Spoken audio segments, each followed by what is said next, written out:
Good morning. ચાલો, તો આજે આપણે જોઈએ કોસ્ટ. એમ તો લાસ્ટ લેક્ચરમાં થોડું આપણે જોયું કે કોસ્ટ શું છે. બરાબર, કોસ્ટ જે છે એને આપણે બે પાર્ટમાં ડિવાઈડ કરીએ છીએ, શોર્ટ રન કોસ્ટ અને લોંગ રન કોસ્ટ. ઓકે, તો કોસ્ટ એટલે શું? An amount that has to be paid or given up in order to get something. Cost કોઈને કહીશું કે એક એવી અમાઉન્ટ કે જેને આપણે શું કરવાની છે, પે કરવાની છે, અને એનાથી આપણે શું મેળવવાની છે, કોઈ વસ્તુ જે છે આપણે અહીંયા મેળવવાની છે. બરાબર છે. તો in business cost is usually a monetary value. બરાબર, જે કોસ્ટ છે એની મોનેટરી વેલ્યુ જે છે એ અહીંયા હોય છે. બરાબર, એમાં બીજી કઈ કઈ વસ્તુ ઇન્ક્લુડ થાય છે? તો એફર્ટ્સ, પછી material, resources, time and utility consumed, risk incurred, બરાબર, ઓપોર્ચ્યુનિટી. આ બધી વસ્તુ જે છે એ પ્રોડક્શનની અંદર બહુ જ ઇમ્પોર્ટન્ટ છે. બરાબર છે કે પ્રોડક્શન કરતી વખતે આપણને રો મટીરિયલ જોઈએ, રિસોર્સિસ જોઈએ, ટાઈમ અને યુટિલિટી જોઈએ. બરાબર છે, આપણે રિસ્ક જે છે એને ઊભું કરીએ છીએ. બરાબર, રિસ્ક ઉઠાવીએ છીએ. એની સાથે સાથે આપણે બહુ બધા એફર્ટ કરીએ છીએ, મહેનત કરીએ છીએ, ટેકનોલોજીનો યુઝ કરીએ છીએ, મેથડનો યુઝ કરીએ છીએ, આપણા માઇન્ડનો યુઝ કરીએ છીએ. બરાબર છે, અને એક ઓપોર્ચ્યુનિટી જે છે એને આપણે અહીંયા ગ્રેબ કરીએ છીએ. બરાબર, ઓપોર્ચ્યુનિટી ઊભી પણ કરીએ છીએ બીજા માટે પણ. તો આવી રીતે જે કોસ્ટ જે છે બિઝનેસની અંદર કોસ્ટ જે છે એને આપણે આટલી રીતે ગણી શકીએ. બરાબર, તો હવે અહીંયા જે કોસ્ટ છે એને બેઝિકલી બે ટાઈપની અંદર ડિવાઈડ કરેલું છે, લોંગ રન કોસ્ટ અને શોર્ટ રન કોસ્ટ. બરાબર છે, હવે એના બી અલગ અલગ, એની અંદર બી અલગ અલગ ટાઈપ્સ છે. તો લોંગ રન કોસ્ટની અંદર શું છે? તો લોંગ રન કોસ્ટ એટલે કે long run costs are accumulated when firms change production levels over time in response to expected economic profit or losses. In the long run, there are no fixed factors of production. તો long run કોસ્ટની અંદર છે ને કેવું હોય કે જે વસ્તુ જે છે, મતલબ એની અંદર આપણે લાંબા ગાળાનું ઇન્વેસ્ટમેન્ટ કરીએ છીએ અને લાંબા ગાળાનો ખર્ચો આપણને થાય છે, એને આપણે લોંગ રન કોસ્ટ કહીશું. બરાબર, ફોર એક્ઝામ્પલ પ્રોડક્શનનો જે ખર્ચો છે, બરાબર છે, એ લાંબા ગાળાનો હોય. આપણે જમીન ખરીદીએ છીએ તો એ આપણે લાંબા ગાળા માટે ખરીદીએ છીએ. બરાબર છે, પછી પ્રોડક્શન કરવા માટે આપણે એક બિલ્ડિંગ ઊભું કરીએ છીએ, તો એ બિલ્ડિંગ પણ આપણે લાંબા ગાળા માટે અહીંયા ઊભું કરીએ છીએ. બરાબર છે, તો અહીંયા જે લેન્ડ છે, લેબર છે, કેપિટલ ગુડ્સ છે, બરાબર છે, એન્ટરપ્રેનરશીપ છે, આ બધી વસ્તુ છે ને અલગ અલગ લેવલ પર અલગ અલગ રીતે અહીંયા લોંગ રન કોસ્ટ તરીકે આપણે એનો યુઝ કરીએ છીએ, એને યુટિલાઇઝ કરીએ છીએ. બરાબર છે, એનું યુટિલાઇઝ શું કરવા કરીએ છીએ કે કંઈક ગુડ્સ કે સર્વિસીસ છે એને પ્રોડ્યુસ કરવા માટે. ઓકે, તો આ જે લોંગ રન કોસ્ટ છે ને એની અંદર કોઈ ફિક્સ વસ્તુ પણ નથી આવતું. બરાબર છે, તો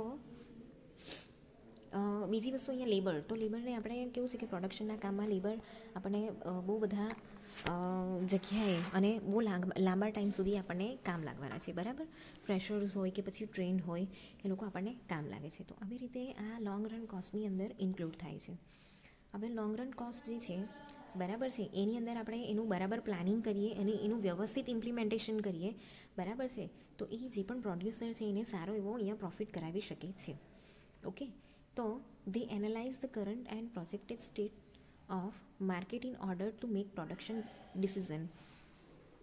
તો એક કરંટ સિચ્યુએશન પ્રમાણે આપણે જોવા જઈએ. બરાબર છે, માર્કેટની અંદર જે કરંટ સ્ટેટ છે એ પ્રમાણે અહીંયા જે પ્રોડક્શનના ડિસિઝન જે છે એ લેવામાં આવે છે. બરાબર છે, એની અંદર પછી લોંગ રન કોસ્ટ તરીકે એ અહીંયા ઊભા કરવામાં આવે છે. તો efficient long run cost are continued when the combination of outputs that a firm produce result in the desired quantity of the goods at the lowest possible cost.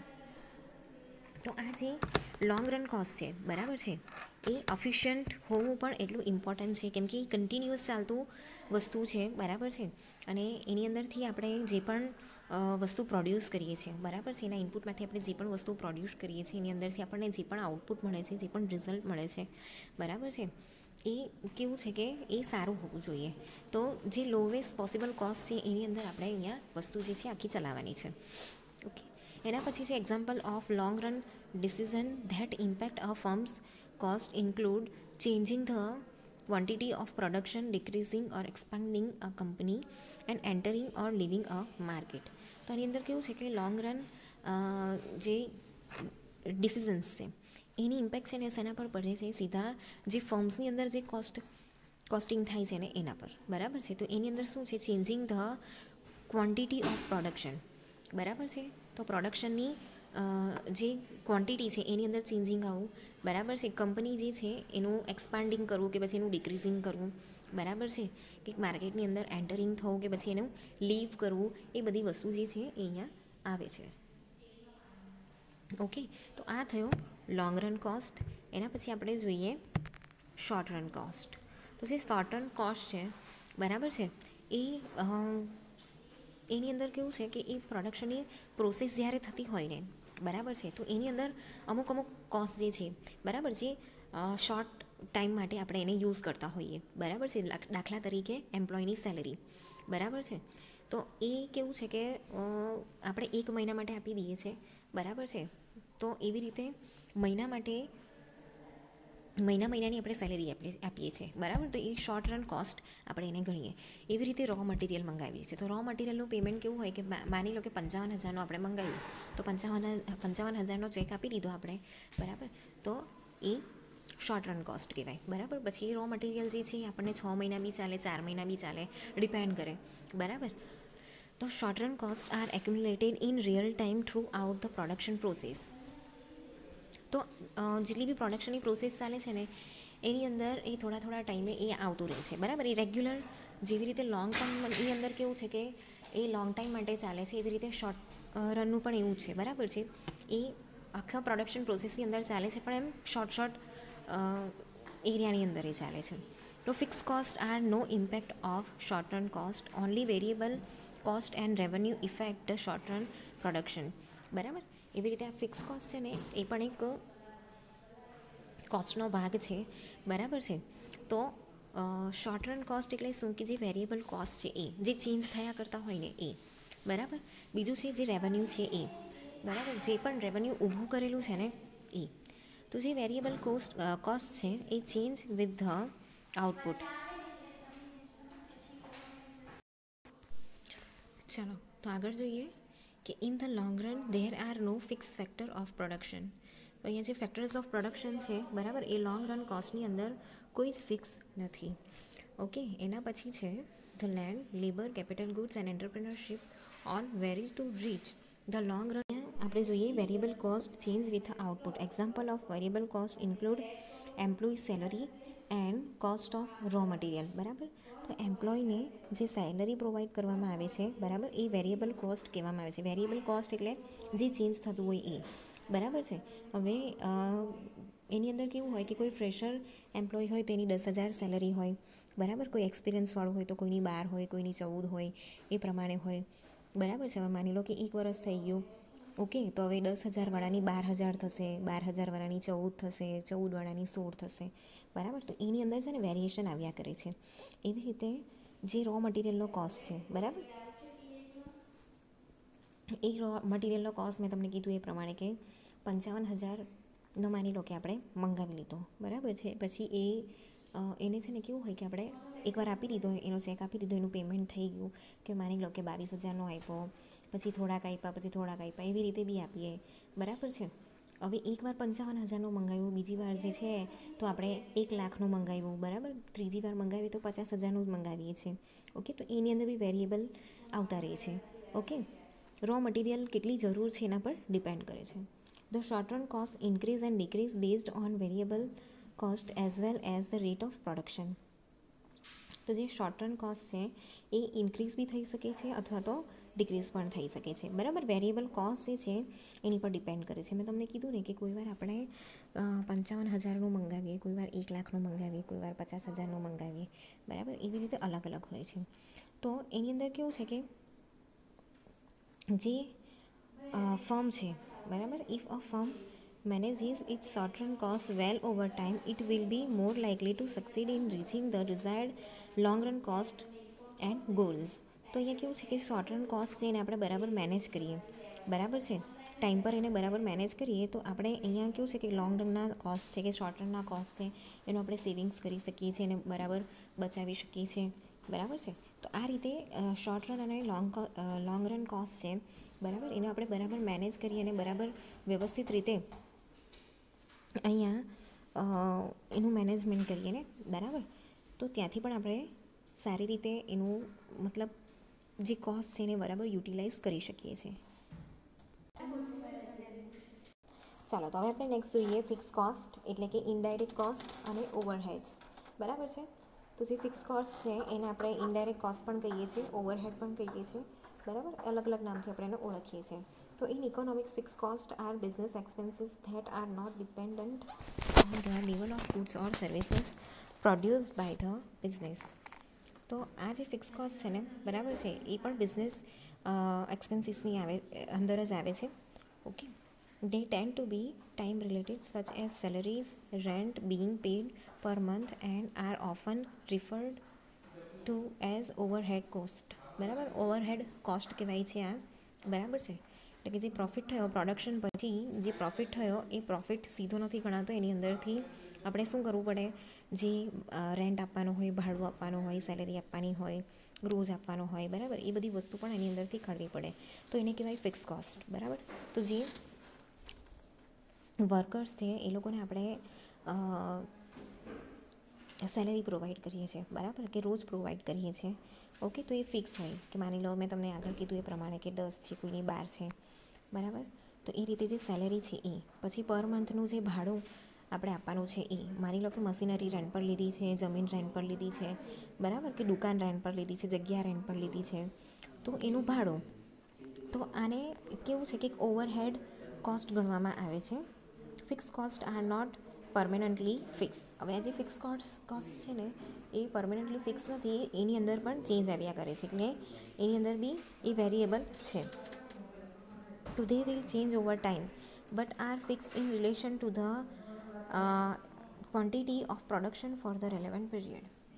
તો અહીંયા કેવું છે કે ટાઈમ જતાં એની અંદર ચેન્જીસ આવે છે, બરાબર છે, પણ કેવું છે કે એનું એક રૂટીન ચાલુ રહે છે. બરાબર, જેમ તમને એક્ઝામ્પલ આપ્યું કે જેની 10,000 સેલેરી છે એની 12 થાય, 12 વાળાની 14 થાય, બરાબર, એ ટાઈપનું.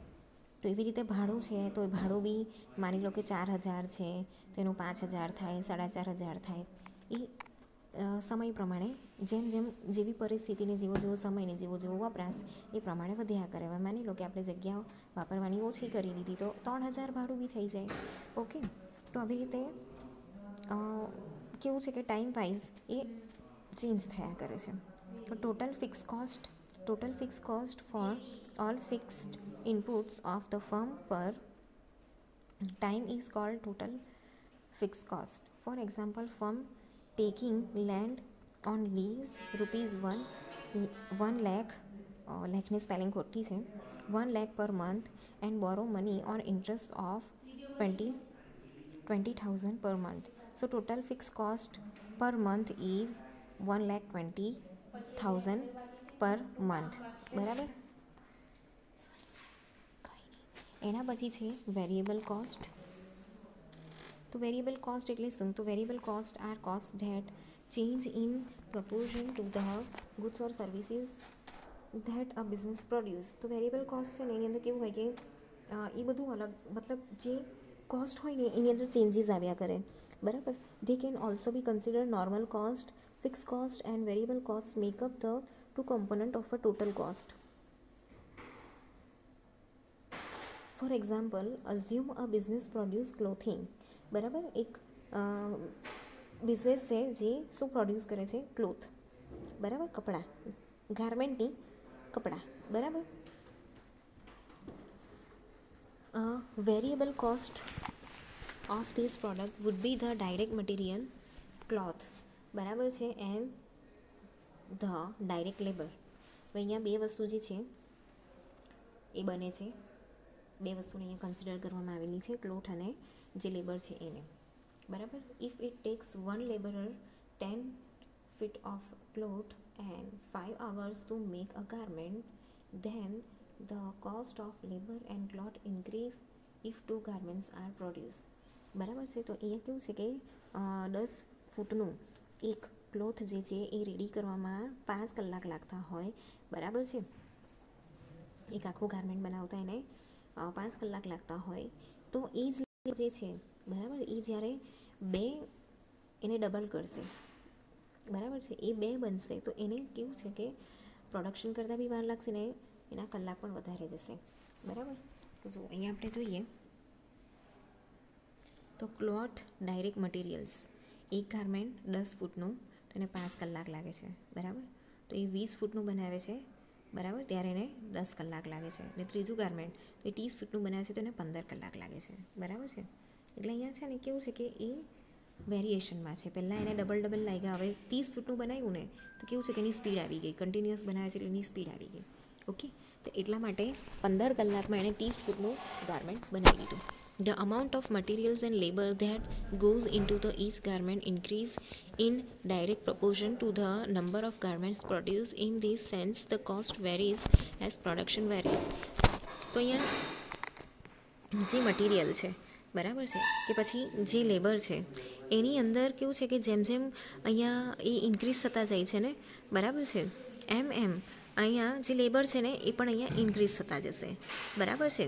કાં તો પછી શું છે કે એની જે પ્રોડ્યુસ કરવાની વસ્તુ છે એની અંદર એ ઇન્ક્રીઝ થતું જશે, બરાબર. તો આમ બધી વસ્તુ છે ને કેવું છે કે ડિફરન્ટ ટાઈપની છે, વેરીઝ છે, એની અંદર વેરાયટી આપેલી છે, બરાબર. તો અહીંયા જે ટોટલ કોસ્ટ છે, ટોટલ વેરિયેબલ કોસ્ટ, તો total variable cost is calculated by adding variable cost of all variable inputs. It is varies with output, બરાબર. તો અહીંયા જે એક્ઝામ્પલ છે એ પ્રમાણે જ અહીંયા આ નીચેનું પણ એક એક્ઝામ્પલ છે કે material required four construction of 1 building is double if V construct 2 building, બરાબર છે. તો 2 બિલ્ડિંગ બનાવવા માટે આપણને મટીરિયલ પણ વધારે જોઈશે. ચાલો, તો હવે આવતા લેક્ચરમાં આપણે જોઈશું કે classification of cost on the basis of changes in total cost in relation to the certain specified volume.